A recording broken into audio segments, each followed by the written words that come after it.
Hello guys, and on today's show, Scotland get their World Cup win, are Germany underrated, and will England get off to a winning start? Welcome to the Betfred World Cup show. Joining me today, Callum, Fowler, and making his debut on the show, Adam Keys. Thanks for joining me, lads. Cal, what you made of the World Cup so far, mate? Class. Absolutely love it. There's been some really good games so far. Yep. Some of the underdogs looking quite good. Your Moroccos, etc. Japan look quite good. Good start. I think the stadiums are unbelievable, aren't they? Yep.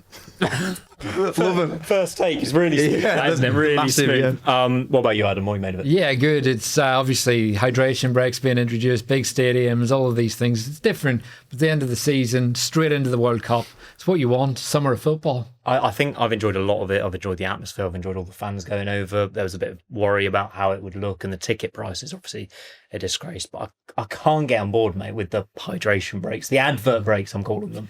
Yeah, well, that's exactly what it is. And it's going back to 94. They tried to introduce them then. Very American, split the game into quarters like basketball and do that to fill the advertising space as much as possible. But we have to do it for every game. That's the thing. There needs to be consistency regardless of temperature. But of course, it would be America that did introduce these. To be honest, we've had it in other competitions. We just haven't had it packed with adverts where there's been hydration breaks. So I'll be honest, of all the things that annoys me about football, I can put that to bed. Really? I think it just ruins the flow of the game, Cal. I think if you've seen a couple of the games, like Curacao equalised against Germany, and they had a chance, and then it's like, oh yeah, no, let's stop for 3 minutes. Yeah, right now, as soon as Germany are on ropes, then you have a 3-minute break. Yeah, it does ruin tempo of it, doesn't it? It's the whole spectacle of football. Football is great because it ebbs and flows and there's momentum and it feels like it. And what you're doing is just stopping that. And also, if it's a drinks break, do it for 30 seconds or a minute. It's the 3 minutes. It's a tactics break as well, isn't it? It's an advert. It's like just keeper going down in the middle of the game. That's what this basically is. Yeah. To have like a tactical move all your shape and stuff around, get everybody back in for something. Yeah, I'm not keen. Yeah, well, we heard as well yesterday, after the first hydration break, the commentators for about 15 minutes afterwards kept referencing that hydration break in the Germany game because that swung it. And the momentum completely went to the better side's favour and suddenly game over 7-1. I think Van Dijk's spoken out against it and he played yesterday, obviously, and Pochettino as well, interestingly, has been quite negative on the breaks. It would, you say it needs to be consistent over every game. I don't know if I think if it was like 30 degrees and roasting, wouldn't have a problem with it, but it's when it's like indoors and 20 degrees. I think there is a difference in the games. I think the reason I say consistency is it's not just for the heat, but you get used to managing the course of a game. So if you think from your, what is it, 14, 16, where you start playing 90s for the first time, you get used to 45, 15-minute half time, and you get used to managing a game. And then you have that 3-minute break in the middle of each half. Whereas if that was taken out just because of certain temperatures, it is a tactics thing as much as it is just about the hydration. So that's why I say it needs to be consistent, because it gives certain teams in certain areas big advantages over others. And then if they then move to a hotter climate midway through the tournament, they're not used to that drinks break being put in. So that's why I think consistency matters. I know some of the American commentators just refer to them as quarters, and it is, isn't it? It's just a game of quarters. Well, yeah, that's just Yanks. I think they've done a reasonable job so far with the tournament hosting so far. We're going to reflect on a few of the games we've seen over the weekend, starting with Netherlands 2, Japan 2. I thought it was a cracking second half, bit of rubbish first half. A really good game. I thought Japan were unlucky as well. They were all right. Netherlands, obviously the first goal was Van Dijk's, weren't it, from corner. Yeah. I mean, you're not stopping that one, to be honest. I think keeper could have maybe done better for the second one. Somerville's goal was quite good. But Somerville, first international call-up this. Only called up in the June international break for this World Cup. Played for the under-21s and the Netherlands youth teams. But for him to come in with after the season he's had with West Ham, I think he's such like an X-factor for Holland. He's got that. I think it suits players like that though. You know what I mean? Like World Cup so far, it's very like fast-paced. It looks like a different sport to when you're watching Premier League and how slow it is. Really, this especially like Brazil-Morocco game. It's like this 24/7. They're just rapid. Everybody looks so fast. And it suits players that have got that bit about them, like Somerville has. Yeah, completely agree with that. Dutch kind of often referred to as the biggest nation never to win a World Cup. Would you kind of agree with that? They're still going to be the biggest nation never to win the World Cup. Can't see it, no. No, I mean, Somerville's done well. Good goal. He finished the season strong with West Ham. He's a player I really like, especially Championship with Leeds. He was class. But he's not a World Cup winning right winger, let's be honest here. And you look at the rest of that Dutch side, Van Dijk's at the end of his career, brilliant goal, but quarterfinals maybe at a push. That's as far as I see them going. That's all they got the last World Keeper's Cup, suspect to know. It's all right, but like when you keep in, I think your forward line's quite poor for Netherlands. I don't know. As soon as they play one at big dogs, I think that's it. Yeah, obviously lost to Argentina in the quarters. They pushed them all the way actually in Qatar, didn't they? Lost on penalties. We also saw a big win for Sweden, 5-1 against Tunisia. Your man, Victor Gyökeres on the score sheet, Alexander Isak as well, Graham Potter in charge. I think this Sweden team's just really fun, and it turned out to be that way. It is, yeah. Gyökeres had a cracking game, so got an assist for the first one, then scored really good finish. Isak assist for that one. Isaac's goal as well, which Gyökeres set up. I thought the keeper should have saved that. It's a great finish, but it shows Isak and why I wanted him at Arsenal, why every fan wanted him, why he cost what he did. The way he just glided down the pitch, cuts inside, the minute he gets a bit of separation, bang, that shot's away. And they are going to be a challenge because having those two up front, they're going to hurt teams. It's the rest of their team isn't the most convincing, although Yasin Ayari, superb with his 2 goals, the Brighton midfielder. It feels like, again, we talk about World Cup suiting certain teams. If they can just kind of get it along to Gyökeres and Isak, it's gonna cause problems even against the big nations. Whenever you've got like 2 at best, whatever people want to say about Gyökeres and what Isak's done since he's gone to Liverpool, you've got 2 top class forwards there. And if you can outscore teams, especially a lot of lesser ones. Again, when you're playing like a France or a Spain or somebody, that's when you're going to struggle. But you've got to beat top lesser sides to play one of them anyway, haven't you? I think they might go decently far. They've got a lot of experience, like Lindelof's in there as well. Goodmanson, that fullback that Leeds have got, he's a good player. So they look all right. You like Graham Potter with his cowboy hat on? It's all right. For now. I think international management might suit him a little bit. Group F does intrigue me. It is the group we're talking about: Netherlands, Japan, Sweden, and Tunisia. It looks like Tunisia are really going to struggle here. But between the other 3, for you, are you seeing them in a certain type of order? I think Sweden could do quite well in the group stage. To your point about the World Cup being more open and teams being able to like really run and hit spaces, that suits Isak and Gyökeres. They're 2 players that like to shoot. Gyökeres is one of the best strikes of a ball around the area in world football. So this could really suit him. I don't think the Netherlands will do that well. Japan looked decent, but I think it was 2 decent sides playing against each other, and that's the cap there. Tunisia, I think, could get beaten heavily by most teams. Yeah. Probably going to lose 3 out of 3, Tunisia. But it makes those 3 so difficult to separate. 3 teams likely to go through in this group, they probably will all go through because it's a third place thing. Being top of the group, then you get an easier draw, and I think it is wide open for any of them. Yeah, I probably do fancy Sweden most. If you're going like that, I'd probably go Sweden, Japan, Netherlands. Really? Is where Netherlands third, wow. I don't know. That'd be a bit of a shock, pants. I can't see them putting 5 past Tunisia. No, and goal difference is going to be a big factor as well, isn't it? So we'll have to wait and see on Group F. Amad Diallo, we're in the Man United studio, peek behind the curtain there. Amad Diallo scoring a late winner for Ivory Coast versus Ecuador, with Curacao in their group as well, who look really, really dreadful. We'll come on to them in a minute. Looks like Ivory Coast are going to make it to the knockout stages. Yeah, you'd think so. They've got youngest team there as well, and I think they've got youngest squad. That fella on wing for Leipzig, what's his name? Diamande. Oh my god, man! Yeah, he's a player. 19. But you can tell they've got some decent players in there. They're exciting, aren't they? They are. These sides, especially when you didn't know a lot of players that are, and you're seeing them for the first time, a lot of them, and you're like, oh God, where's he been? I mean, I think that's one of the best things about this World Cup. In this era where there's so many stats and you know every single player, a million YouTube videos on everyone, there's still gems that you know nothing about that appear at the World Cup, Adam. Absolutely. That is the best thing about it. We've seen that in the tournament for years, and you can go on Twitter, you can find any player. My mate's a scout, and he tells me about so many players way before they even break through to senior football. But even at that, we come to the World Cup and there's always a gem in there. And I think that's the thing we forget in the Prem. There's so much talent out there that we focus on like such a small group, but it's how Brentford and Brighton and Bournemouth find all these players, and then the World Cup kind of exposes them to the rest of the world as well. Ecuador were my dark horse for the tournament. Started with a defeat. Good start. Well done. Great stuff. Yeah, good stuff. Great analysis here to you on the Betfred World Cup show. The expanded tournament, I did want to have a bit of discussion about this as well. 48 teams in there now. Curacao qualifying because the North American teams also automatically qualified. They scored their goal, Cal. They got their goal against Germany, but got absolutely hammered 7-1. You're going to, aren't you? Like the best known players, a bench warmer at Sheffield United. I mean, apart from that, most of them are like League Two standard players going up against Germany. So you're going to get that. I like it. I think it's a good thing what they've done, like expanding it to the amount that they have.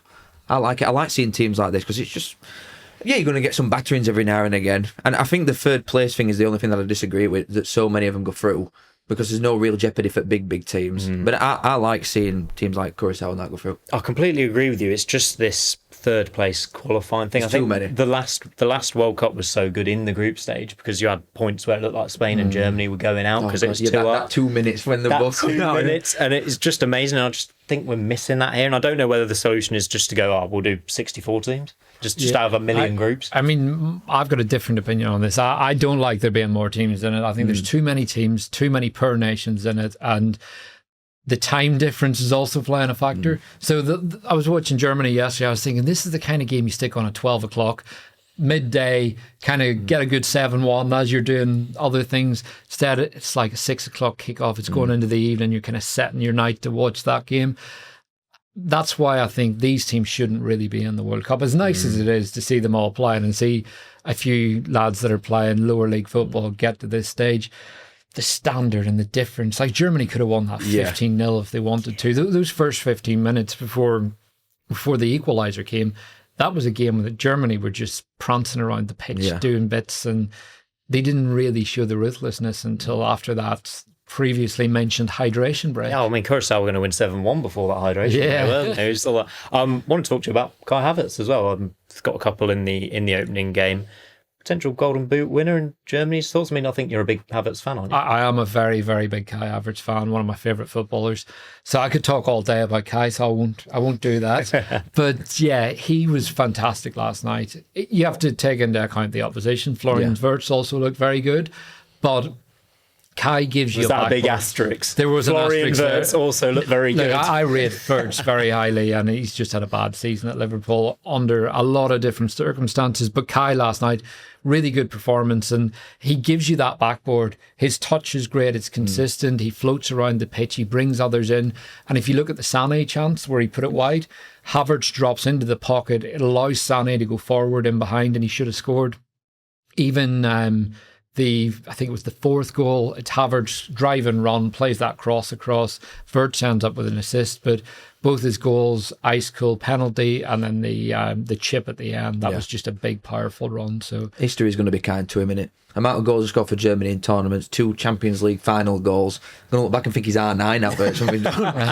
Germany are 14-1 to win the World Cup, and I just think they are under the radar. I don't want to call them dark horses, but after successive failures in World Cups, it does feel like that front four in particular works quite nicely. We've got to take the opponents into account, but I'd expect them to win this group. Could they go further than people are giving them credit for? And with previous World Cup winners, obviously. Probably, but like, you never want to write off Germany and Brazil. You don't want to write these nations off, do you ever? I'll write Brazil off. Thought they're rubbish. All right. We'll get on to that. Whoa! Even if they come and knock out England now, that look good. But you can't write these teams off. I don't think they're at the France, Spain, England level. I think they are in that category below. I don't think they'll win it. Yeah. I don't think they'll get that close. What do you reckon, Adam? Well, one thing I'd say about like Germany, you look at their 11 on paper, they're balanced, and you look at how they set up last night. Again, I know it's per opposition. Good keeper, Nathaniel Brown, what a player, by the way. Absolutely superb. One I'd love to see at Arsenal, but I think he's going to Bayern. 2 solid centre-backs. Kimmich is just a sensational footballer. Musiala, Wirtz, Havertz. Then you've got Sané, still a good player. There are good players in that Germany team, but you look beyond that and you think when it comes to those big games, the intensity gets more pressurised. Obviously, the heat will become more of a factor. Do they have the players off the bench to come and change the game? Yeah. Whereas you look at England, for example, England have 2 players in every position with similar profiles. They have game changers from the bench. Spain, packed with talent. France, insane. That's where I think there could be a cap on what Germany do just based on the squad depth. I'm so intrigued this World Cup in particular about the managers and the impact the managers are going to have in terms of Nagelsmann, in terms of Ancelotti, in terms of Tuchel. I feel like maybe not for the first time, but it feels like the first time we've got proper elite club managers in charge of national teams. Dick Advocat as well. Let's not leave him out. It feels like this World Cup could be won by the managers when the squads look quite even at the elite level. Well, that's what I mean. You know, how open it looks so far. Brazil's a bit of a real one because with Ancelotti, you'd expect a little bit more control with something like that. I know that he does play to superstars, doesn't he, a lot? But a lot of the games are so open. Whereas I think, like you're saying with Tuchel, I think we're going to be so boring, but win every game like 1-2-0. Take that. We're not going to be like really, really exciting stuff, scoring loads of goals. We're not going to do what Germany have done, I don't think. I think we'll be a lot more defensively solid and structured more than international football normally is. Absolutely. We're going to come on to our England vs Croatia preview later on in the show. Wanted to throw in a cheeky hydration break of our own, lads. Sponsored by Betfred. There you go. Because I'm going to run through the World Cup outright odds. You like that? Hey, you like that? Class.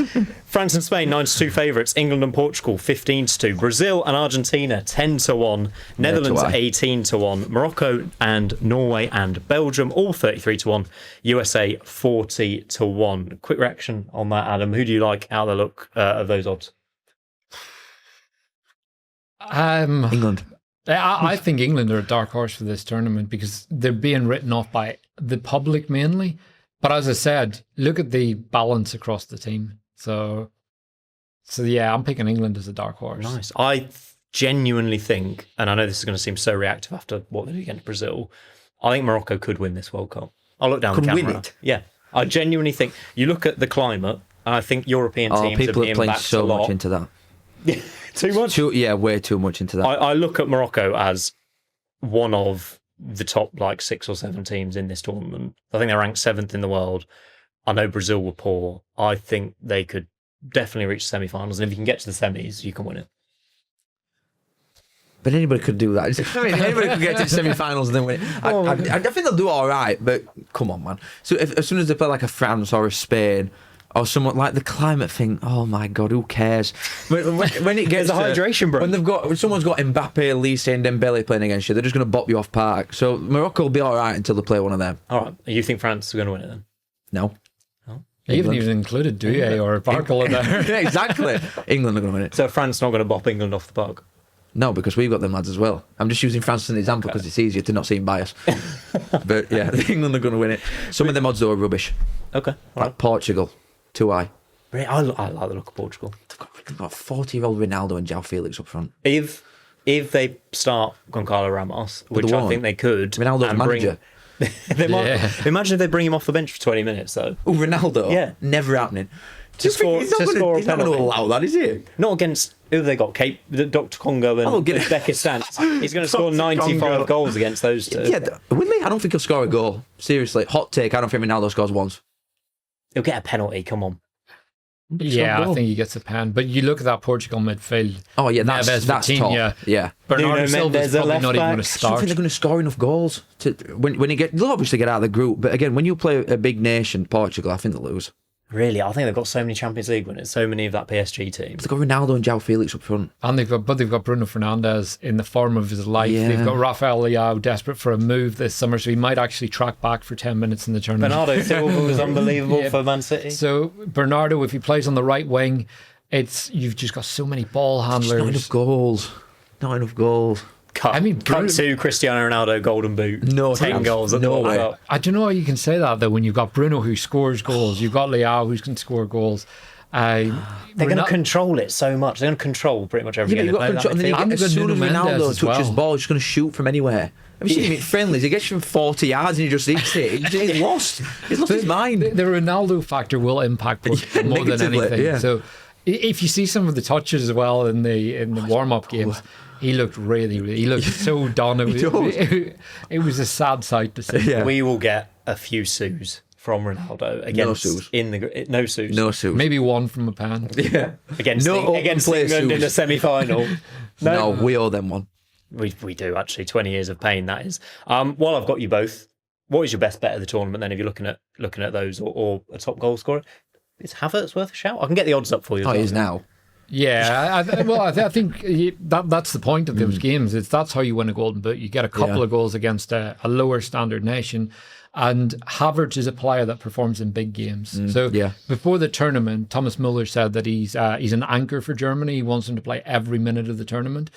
He is rated so highly. He's their vice captain, so he's not going to come off. And in the big games, you mentioned Champions League final, he scored in that, he scored away against City. He's finished the season really strong. He looks back to fitness, so he is a shout for the Golden Boot. And Victor Gyökeres, don't rule him out either. He's come in, Kai Havertz, this is 7-1 third favourite to win the Golden Boot on Betfred. I think I need to scroll down quite a bit further to get to Gyökeres. I'll try and find that while you give me your... What's Haaland? Haaland is 14-1, same price as that's quite good. Lionel Messi.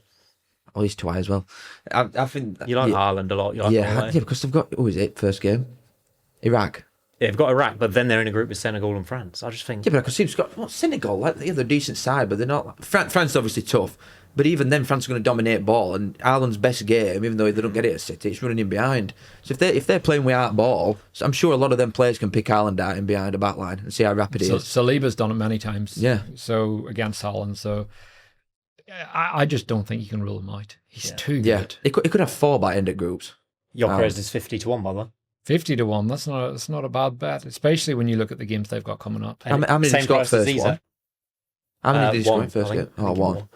Yeah. Still, it's not bad. And also, let's run through quickly our little predictions before we jump into Scotland and England. Winners, England. Winners, England. Oh my word. Winners, Portugal. Dark horses. You can't have England. You can't have England. I'll go Morocco. I'm going to go Germany. Okay. Norway. Top goal scorer, I think we've kind of covered our picks for that just then. And then surprise package, which is slightly different, I think, to a dark horse. I would have said Scotland before that 80 game. Yeah, they were poor, They were weren't poor. So I'm not saying Scotland now. Give me a sec. USA? No. Not a surprise as a host. No, I mean, they had a good start to the tournament. And Australia, biggest surprise so far, you have to say. Ivory Coast. Yeah, fair enough. Australia, biggest surprise so far, I think. Qatar getting an equaliser against Switzerland. I know we're going off recency bias here. Yeah, I would have said Switzerland before the weekend, and I thought they'd be really good. I think the big teams are all going to do well. I think there's going to be a clear gap. I'm going to go with Sweden as the surprise package after what we saw last night. I think they'll probably top their group. Okay, that's good. We're going to do a bit of a chat about Scotland now because they did win their first World Cup game in 36 years, 1-0 over Haiti. Cal, do they deserve these big celebrations? Yeah, because, I mean, it's so tin pot in it, but yeah, they have won a game. Like, first and foremost, they've won. But, God, the manner that they were so bad. They were shocking. Even the goal. They were pants. Honestly, they were so bad. And you expect, like, obviously, if they'd have lost that game or drawn it, then you pack up and go back home, don't you? Like, that win, they could probably lose over 2 and maybe still get through if the goal difference is half decent. But they needed to win that game, so they've done it. But because it's Haiti, and Haiti were better side, seriously, Haiti were better than them, I just expected a bit more from Scotland. I thought they'd batter him. Yeah. Seriously. I expected quite a lot because the midfield's good. You agree with that? Yeah, I woke up. I didn't watch the game live because it was 2 a.m. and I'm not Yeah, Scottish. it was slog. I woke up and I thought it was going to be 4 or 5-0 Scotland. And I saw it was 1-0. Then I saw the goal. And it's like, come on, lads. I know. Playing Haiti here. And I think that, yeah, absolutely. You're going to celebrate if you win a World Cup game, especially the Scots. They haven't been in the tournament for years and they love a party anyway. But it is Haiti. And let's be honest, if they won 5-0, they want to celebrate the same way as if they won 10-0 or 1-0. So I thought McTominay would have got a couple in that game. He hit the post. But yeah, I'm just looking at them and thinking, yeah, they've got a couple of good players in there, but no one that's outstanding. Like, how many get in the England squad, for example? In squad? In the whole squad. How many McTominay Scotland? Maybe McGinn. And McGinn, yeah. I'd have McTominay and McGinn. Would you? Although, actually, McGinn, when you the look best at the midfield tournament that we've got. He's better than Madueke, you know. Yeah, but he's not a winger. No, he's not. But I'm looking at it from like an Englishman's perspective, so I don't like Scotland. But obviously, if I were Scottish, Do you not want Scotland to do well then? Because I quite like Scotland. oh no, come on, I'm one of them where I'm like, they get beans all the time. Like all they're bothered about is England losing rather than Yeah. them doing anything. No, I want them to go home, and it won't be long. I want Scotland to do well, but Yeah. I just don't see it. no, I think that's where we're at, isn't it? With Morocco and Brazil, which is a tough group. I can actually see them getting something against Brazil. I've already criticised Brazil enough. And they probably need 4 points to guarantee their progression. Probably will lose fairly heavily against Morocco. But I think we need to kind of take a step back and look at this as the pressure was so heavy on Scotland for this game. Which is they had not to win normal it. for them as well. No. And that's not their game plan all the time, is it? No, it's at the end of the day they've won. Yeah. You know what I mean? Whatever happens now, like they'll go to the next game knowing that they've got 3 points, but we'll forget about it by the time they play Morocco next week. So that's the only thing that matters in it. They've won. Absolutely. And a decent chance of going through. Yeah, they got a really good chance now. 18-5 to beat Morocco on Betfred, 1-4 to progress, 8-1 for Scotland to get to the quarter-finals. Where would you see their ceiling as this tournament there? I'd be surprised if Scotland got to the quarterfinals. I had that before it started, though. Did you? Yeah. I had Scotland quarters before it started. I But just not now. don't see them going that far. Do you see them winning a knockout game? We No. expect them... I could. But I think it comes back to, like, you said, if you get the semi-final, anyone can win it at that point. Like, it depends who you play, and it depends how you play as well. As you said, Scotland's game plan, going out, being on the front foot, taking the game to the opposition, that's not really what they're known for. So if they get someone where they can sit really tight, low block it, and then try and hit teams with McTominay's box crashing and those kind of qualities, then maybe you go away and you snatch a couple of results. But at the same time, if you go out and you play and you get a bit exposed against someone like Morocco who have got pace in the team, then that's when you can really be picked apart. And there's that many teams in it as well. If they do go through, regardless of what order they're going, you're probably going to get an half decent draw anyway because there's that many that's going to go through. Especially if they win group and they can play third place from another group, I'd fancy them to do it. But that's going to be an ask now. I almost think the knockouts would suit them more than these. I just think they need to be the underdogs. They need to see them as I think they'll still do okay for their sort of standards. But yeah, I think the first proper serious team again, I think they'll be out. We should quickly do our score predictions for tonight's games, Monday night's games. I think we've got another big one-sided scoreline coming in, Spain versus Cape Verde. Am I being too harsh? I think Spain is going to be more ruthless than Germany. Yeah, more than 7. I think 10. I could see something like that. Yeah, and I'd love it as well. Name one Cape Verde footballer. Pass. Exactly. Do you know what I mean? They are versus the side that won Euros easily last time. I think it'll be 9-0. Yeah, I think they're going to absolutely slap them. Yeah. More even game in the 8 p.m. Belgium versus Egypt. Actually kind of excited to watch this one. I think Belgium have got a decent group here. And obviously Mo Salah, King of Egypt. Mate, how many times have we said about Belgium over the last 20 years? Golden generation, all of this. I think they might benefit from the fact that's passed now, though. And now they've got players in. They've got Trossard, they've got Doku, they've got De Bruyne still. I know Lukaku's maybe not fit, but they've got a decent little squad. Lukaku hasn't been fit for years. Tielemans has been fantastic. Yeah, true. I like Tielemans. Trossard's finished the season really strongly. I think Doku's unbelievable. What a player. But beyond that, I'm looking at that Belgium team and I'm thinking, like, they'll concede a few. How many get into the England team, the Spain team, so on. France, again, they're not touching that. Maybe they get a decent run in the tournament, but I just don't think they're that good. Their group is very simple on paper. They've got Egypt, New Zealand, and Iran, I believe. Like, you can't get a better group than that from a Belgian perspective. No, they should win them all. Yeah. But then, and obviously they've got Courtois as well, so it always helps when you've got someone like that. Yeah. But I think that in front of him is where it's weak. I think the defence is quite poor.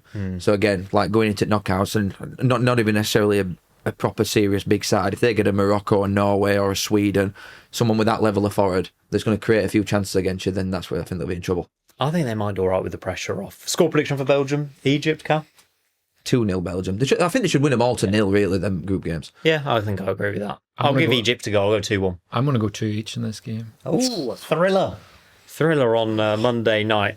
Saudi Arabia versus Uruguay is the later game. That's a decent game at all.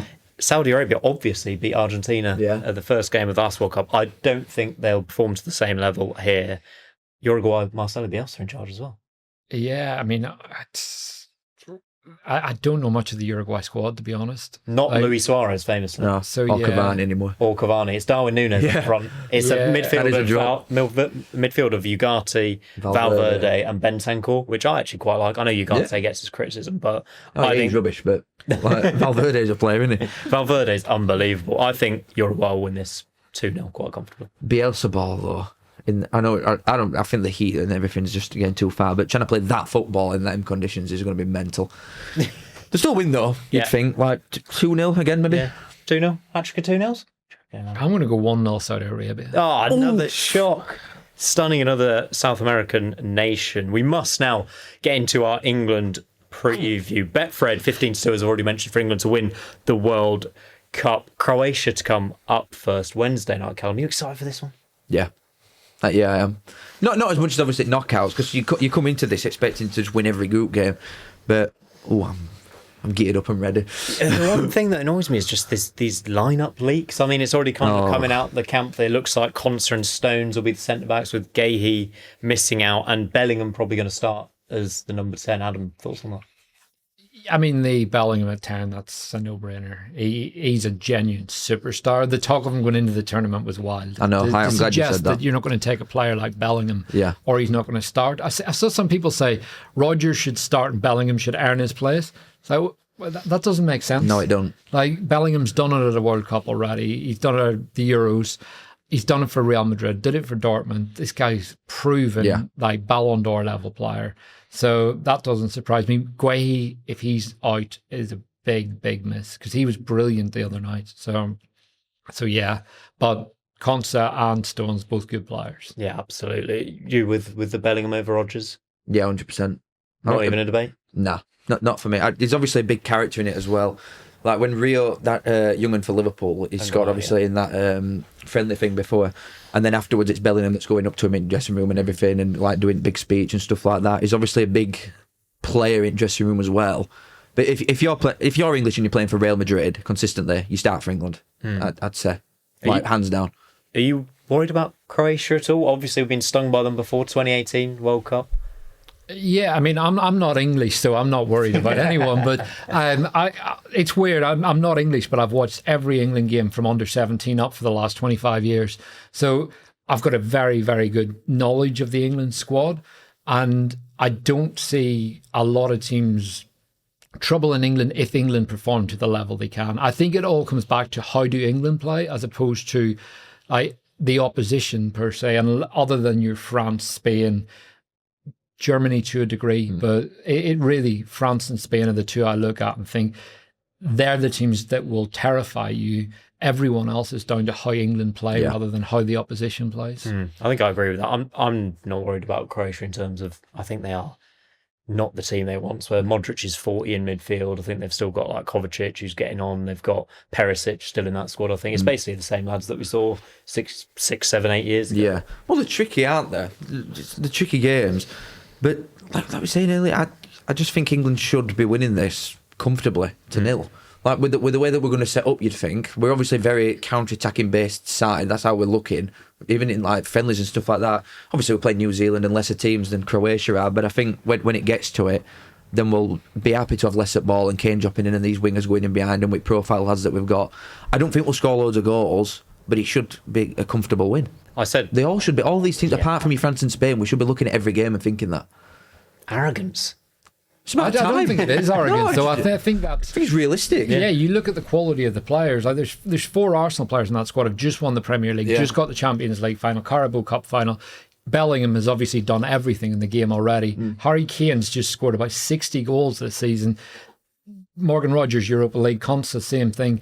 These are all decorated players at the top of the game. And I think that's why the English public need to stop writing off this team and start having greater expectations, rather than this kind of anger when they don't do it, but also writing them off at the start of the tournament. So I don't see it being arrogant at all. No, but people would only say it's arrogant to England, though. Yeah. Like if French people were saying, "Oh, we're France, we should win it," we'd be like, "Yeah, probably." We're not that far off France, are we? Really? No. Even all pundits and that are saying it. Like go on, sorry. So I was just going to say, it's strange, isn't it? Because Southgate came in and over 4 tournaments, completely transformed expectations. 2 finals, semi-final, there were no expectations when he first came in. It's changed since then. Yeah, he is. But then we were going into like the World Cup thinking, we can probably win it. And then the last Euros, obviously, we were like, I think we can probably win this. But it has changed this time, even though we've changed the manager and the squad, as you say, seems better. It does feel like before this first game, it's a bit, don't go too soon, careful. Yeah. Maybe if we win 3-0, 4-0 against Croatia, you're right, the English public will be fully on board. It's coming home. All it takes is one goal and it's coming home every year. But I think the key is the balance. You look at that last tournament, you had Foden, Palmer, Saka, Bellingham, Kane all wanting to play with the ball in the same area.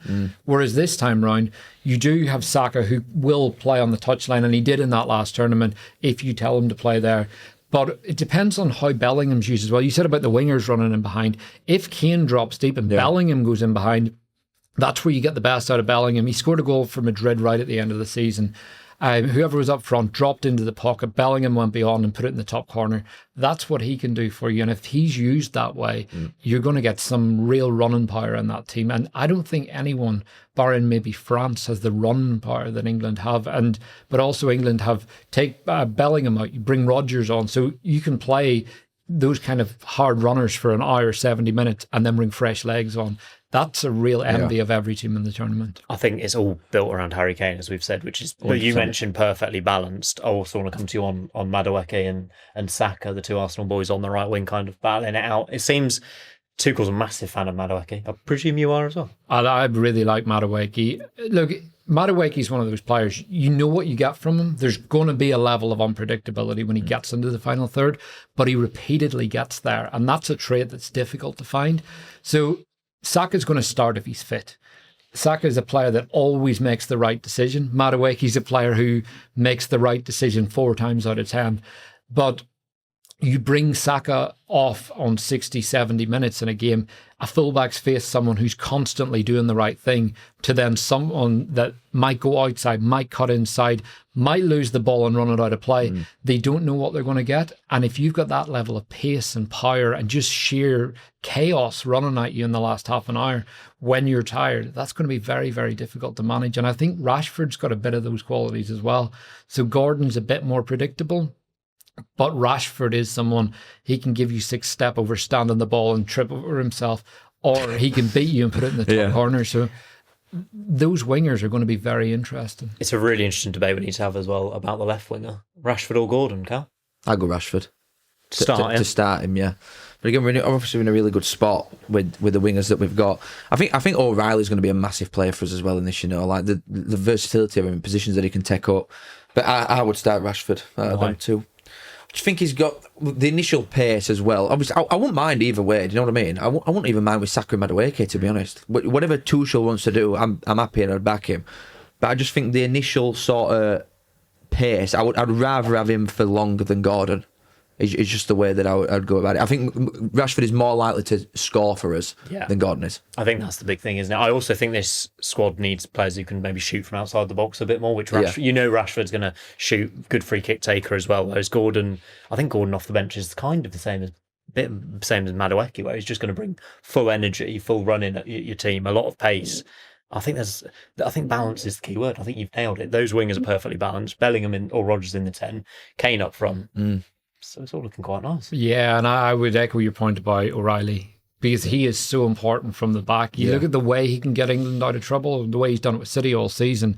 Like Haaland's goal against Arsenal comes from O'Reilly at left back, just knocking it past someone and carrying the length of the pitch. There's not many left backs can do that. And he's also a big box threat. He crashes that box with real power.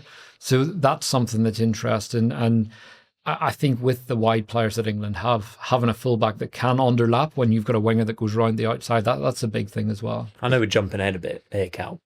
Do you worry at all about that back four against one of the bigger teams later in the tournament? I just think we've seen such a steady, solid back four that we've kind of been able to pick out in the last few tournaments. Maguire, Stones, Kyle Walker, Shaw even at left back. And this just feels very, very different. Gay obviously did fantastically last Euros, but I don't know, Gay, Konsa, Reece James, if he's fit, O'Reilly. It doesn't fill me with the same confidence. I know what you're saying, but I look at the midfielders that are in front of him and they're going to like sweep up in front. You've got Rice and Anderson. One's just won Premier League, one of the best midfielders in the world. Another one, Nottingham Forest have just rejected like 110 million quid for him, something like that, to sweep up in front of it. Like if O'Reilly... An injury to either of them or a suspension though? You're looking at Mainu and Henderson? Don't bring Henderson into this, please. Let's pretend he's not there. If Declan Rice gets injured... Yeah, but then you could say, well, what if Mbappe gets injured? You know what I mean? What if anybody gets injured? They play Barcola, they play Doué. But it's a humongous drop-off. Everybody can say, look at the best player, and then what happens? Shut up. bring a downer on this. Like O'Reilly, he's not just going to be stood in left-back all the time. If he pushes up, we're probably going to transition into a back three with them two stood in front. Like I just think everything, the way that Tuchel's setting up and the way that we're looked in friendlies as well, like Rice ain't just sat 30, 40 yards away. He's stood in box. The amount of lads that we've got box crashing here, and obviously just willing to put loads of crosses in. I just think we'll be in control quite a lot. I hope so anyway. Obviously, when you get to later stage and you're playing big boys, it's different. But I don't worry with them defenders. Like, Stones has been there and done it for ages. He's like obviously a fantastic defender if he plays. Konza, Emery trusts him constantly. He's a monster. He's just won Europa League, finishing in top 4. Reece James, best right back in the world. So I'm not worried at all. Best right back in the world. Yeah, who's better than him? Trent. Come off it, man. I think not. Urian Timber. If he's fit, yeah. Timber's a different profile. Yeah. He's a 1v1 lockdown defender. Yeah. Great. He's good going forward. Reece James is. I think the two of them for me are very, very similar in levels, just different players. But yeah, I think when you say about the big boys, England are the big boys. And you look at Harry Kane, scored against PSG in the Champions League semi-final. Declan Rice has done it against all the big teams. The City players have all done it. They've all won stuff. So these players have done it in the biggest games. Reece James, Club World Cup final last summer, he did it against PSG. So these players have experience. They've all played in finals now. So Rice has played in 2 finals for England. Yeah. That's something that before this generation of players, we didn't see before. Yeah. So, yeah, I think it's time to get past thinking about what happens when England face the big boys, and England thinking we are the big boys. They don't want to face us as much as we don't want to face them. So, and relish it. Inspirational, isn't it? I'm loving it. You're going to sing the national anthem in a minute. Right, lads. Score predictions for Croatia on Wednesday night. Really looking forward to this one. I'm going to kick us off. You've inspired confidence into me. I'm going 3-0 England. Harry Kane hat-trick. 2-0 England. I think Kane will win the Golden Boot, by the way. 100%. Really? I think everything in this team is built for Kane to score. I don't think we'll score that many. And England are going to get, hopefully, to the semis at least. I think Kane is going to win another World Cup Golden Boot. I hope you're right. I really do. But I disagree. 2-0 England. Goal scorers? Stones, Bellingham. Oh, John Stones. Stones and Bellingham. The Barnsley Beckham. Barnsley boy. What about you? I'm on 3-0 England with... Saka with 2, Madueke with 1, Rice with 1. I'm going to go with Saka for a goal, Kane for a goal, and then Morgan Rogers coming off the bench to score. Oh, I like that. We're all feeling very, very confident then. Please do get your score predictions in the comments down below for England versus Croatia. Thank you very much for joining me both. I will be back here next week for next week's World Cup show with Amos Murphy and Conor McGilligan. We'll see you then.